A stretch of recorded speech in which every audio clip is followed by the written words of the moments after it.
shouts for freedom, for democracy, for the president of China, Xi Jinping, to step down. A deadly apartment fire that killed at least 10 people triggered the protests. The deaths are blamed on metal barriers used in stringent COVID lockdown measures, which delayed firefighters from getting close to the blaze. I'm overwhelmed. Every conscientious Chinese should be here. They don't have to voice their opinions, but I hope they can stand with us.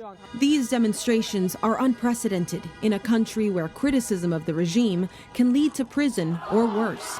Scholars and human rights activists have been following these demonstrations closely.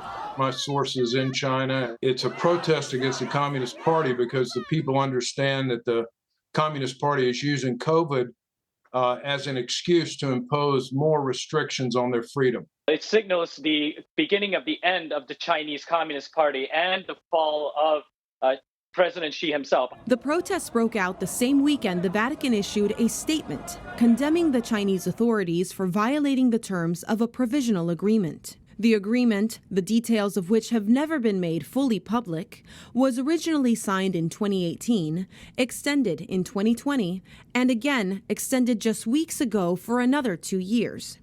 The controversial agreement allows the regime to appoint bishops and then have Rome approve them.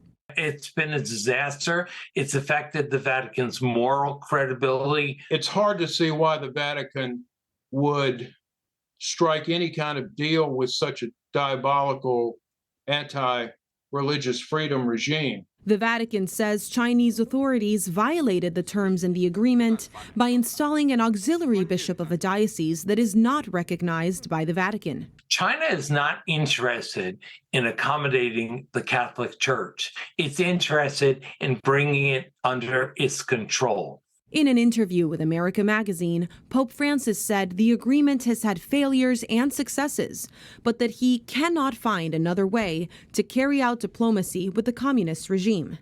The Chinese Foreign Ministry spokesman is pleading ignorance to the Vatican outcry.